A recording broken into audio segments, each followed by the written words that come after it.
Il n'était ni prophète, ni roi, et pourtant, il a été l'homme le plus proche du messager d'Allah.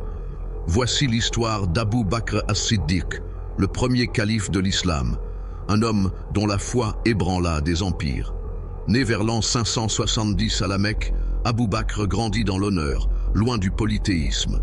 Marchand prospère, il gagne le respect de son peuple, mais c'est surtout son cœur pur qui le distingue.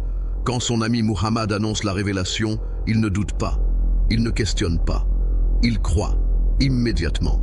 Il devient ainsi le premier homme libre à embrasser l'islam.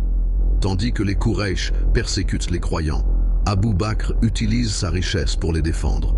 Il achète la liberté d'esclaves torturés, dont Bilal ibn Rabah, et les affranchit. Le prophète dira plus tard, « Aucun homme ne m'a autant soutenu que Abu Bakr ».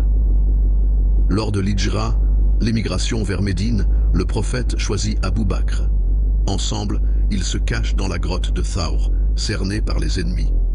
Dans cette obscurité, le cœur d'Abu Bakr tremble, non pour lui, mais pour le messager d'Allah. Après la mort du prophète, la communauté est en deuil.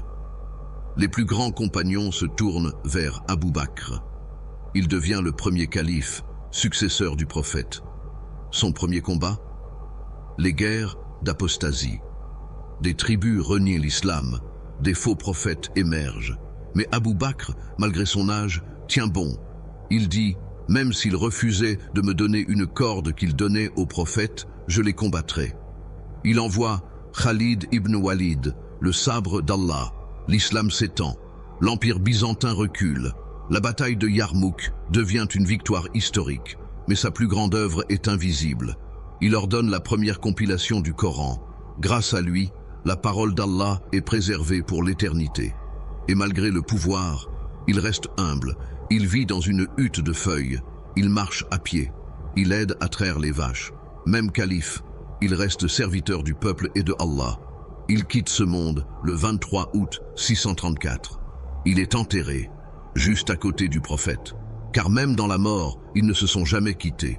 La grandeur ne réside pas dans le pouvoir, mais dans la fidélité. Abu Bakr as-Siddiq, le modèle du croyant. Si cette histoire t'a touché, abonne-toi, laisse un like et partage autour de toi pour que les noms des compagnons ne soient jamais oubliés.